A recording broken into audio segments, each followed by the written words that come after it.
Are American companies ushering in a new era of a celebration of white supremacy?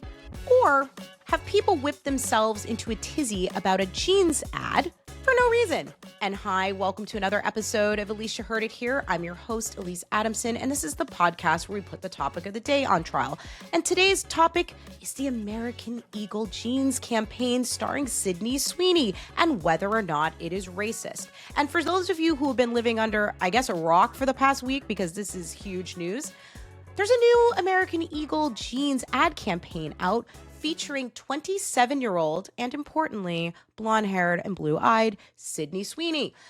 This is an ad campaign featuring Sweeney in some tight denim with the tagline, "Sydney Sweeney has good jeans." And of course, jeans is originally jeans like genetics and then crossed out, and there's jeans like denim. Of course, Brooke Shields did this in like the 80s or 90s, but who cares, because we're talking about 2025. Now, this ad has created a lot of critique. There's two main arguments: that it's racist and that it objectifies women. Because in the visuals for this campaign, we see a camera panning down to Sydney Sweeney's chest. And I should say, Sydney Sweeney is a voluptuous woman. That's one of the things she is known for. And then Sweeney says something in the ad like, "Eyes up here."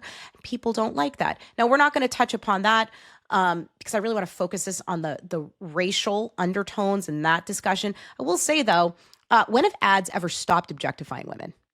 Like, sex sells. And yes, now we also have ads that celebrate body inclusivity. We have ads that are not overtly objectifying women, but like, sex has continued to sell. People, have you watched a perfume ad? Have you looked at influencers? Like, this is not special in that context. That's a different conversation.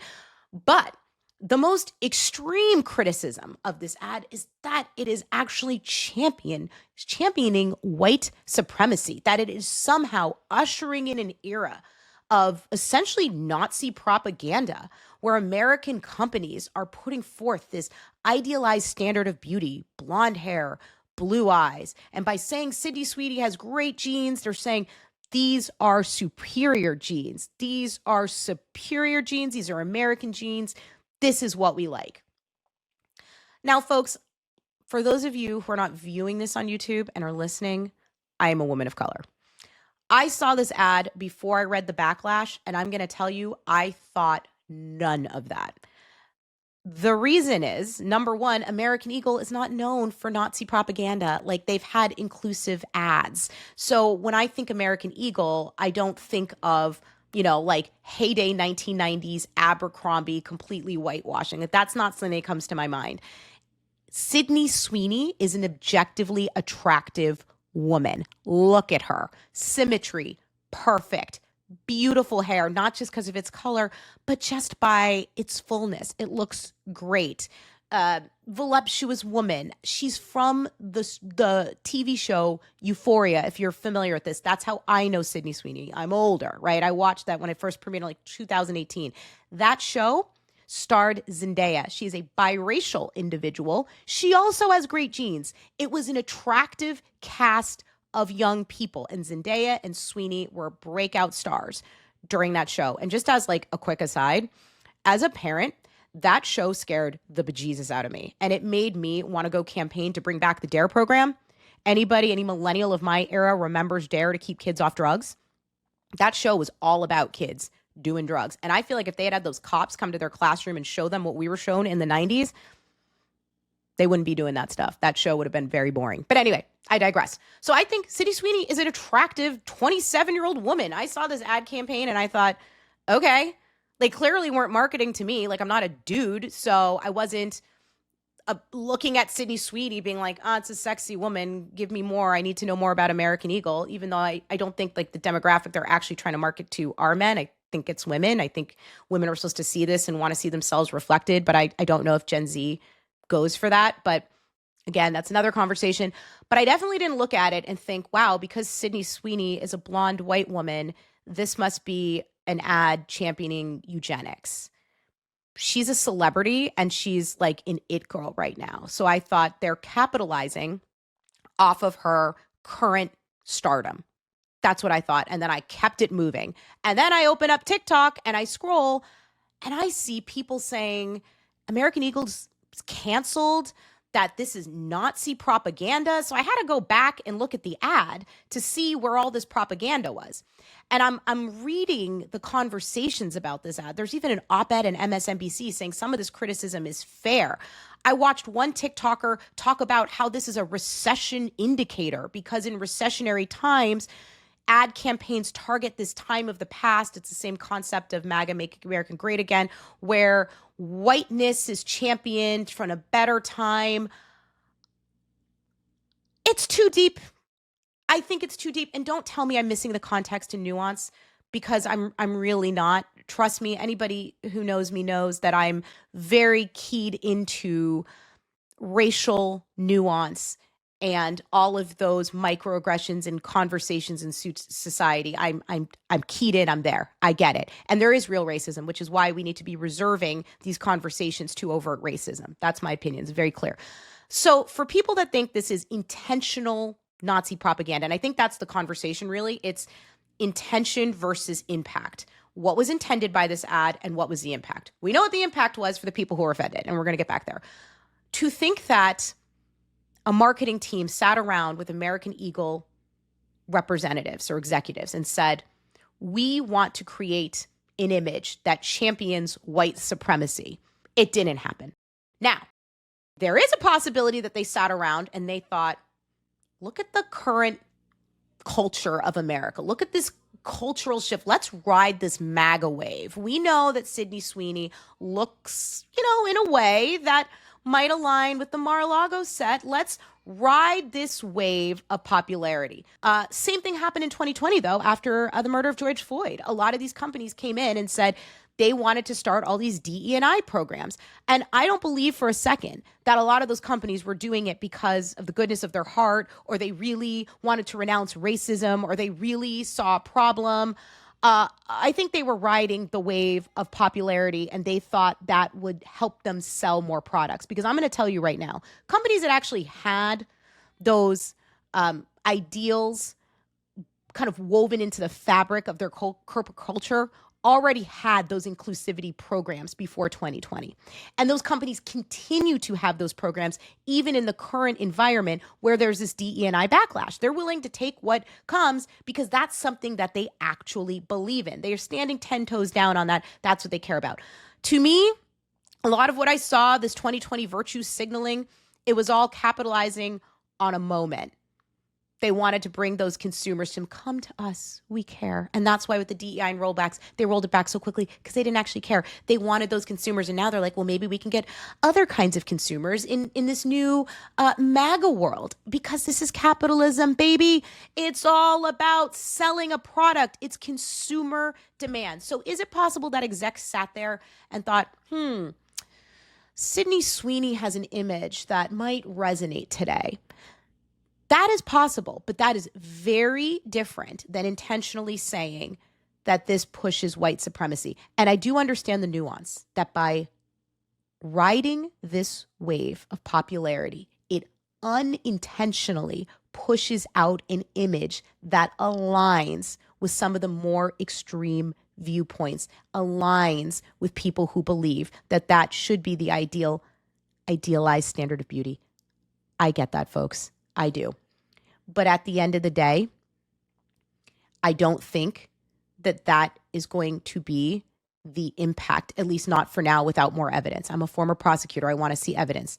Evidence of that would be a continuing ad campaign that features only blonde-haired and blue-eyed models. It would be a lot of companies suddenly only featuring blonde hair and blue-eyed models. Companies are allowed to feature a celebrity of the day who happens to be blonde hair and blue-eyed. Like,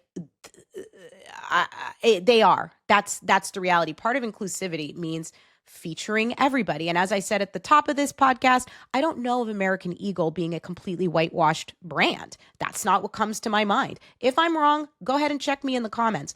I don't think that's true. I also think, in reading this pushback, in reading the op-ed, what it was saying is that it was bringing in this era where we're going to be seeing more of this.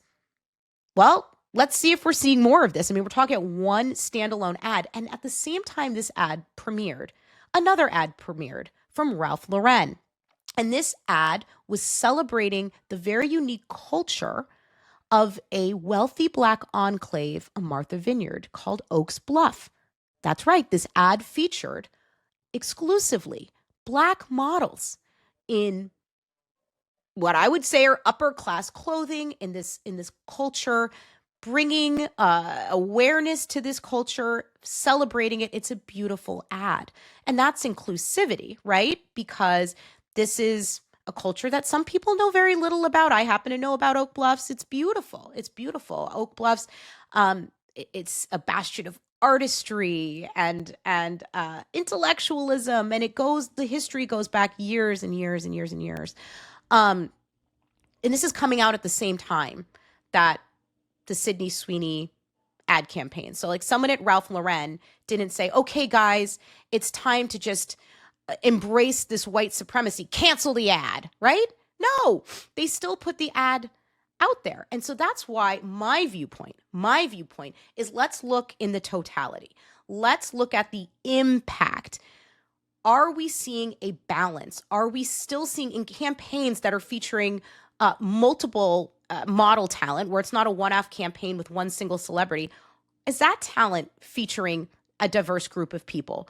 Are there other standalone ad campaigns that feature different parts of society? And if the question is yes, then why are we targeting one ad and we're pushing a narrative, an extreme narrative about what this signals when we don't have the evidence to do it? That's all I'm saying. Give me the evidence. It's the same thing I say about the Epstein files and Russiagate. Let me see the evidence. And I think the danger here, where we immediately start advancing a narrative of eugenics and Nazi propaganda over a single ad that does feature somebody who's very popular today, right? It's not like they just pulled some random model. This is an it girl who they know is going to generate attention.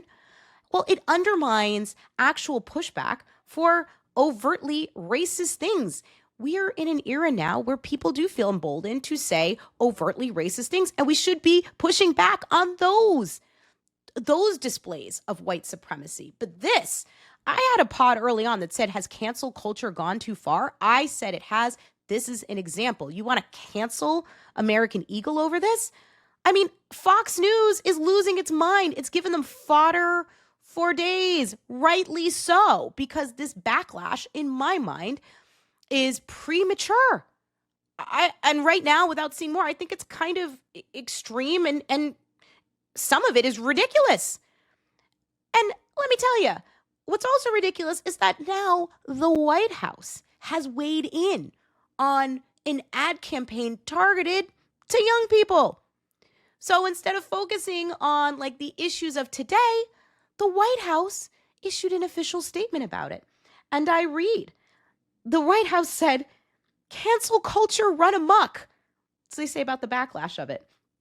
It continues, this warped, moronic, and dense liberal thinking is a big reason why Americans voted the way they did in 2024. And while I disagree with that hyperbole in that statement, like the sentiment behind it is not wrong, which is why it's like, why are we rushing to condemn something in the most extreme terms when there's no evidence of that? Like, we can have one-off ads that feature white women. We simply can. And as I said, even in the worst case scenario where this was conceived to ride a wave of whiteness, that is a far cry from Nazi propaganda. It really is. It's just trying to generate profits. And you can say that that's bad, that's problematic. That is capitalism. So that's my opinion. I think this has gone too far. I'm not bothered by the ad. I'm also a Sydney Sweeney fan. Like I said, I've been watching her since she was much younger on Euphoria. I think she's a phenomenal actress. If you want to come at me in the comments because you disagree, go ahead. I love engaging in, polite discourse. But drop me a line. Tell me, of course, you ultimately need to make the decision on your own. But go ahead and view these ads first before you do. And as always, if you like what you heard here, go ahead and click like, subscribe, and be sure to tell folks. At least you heard it here.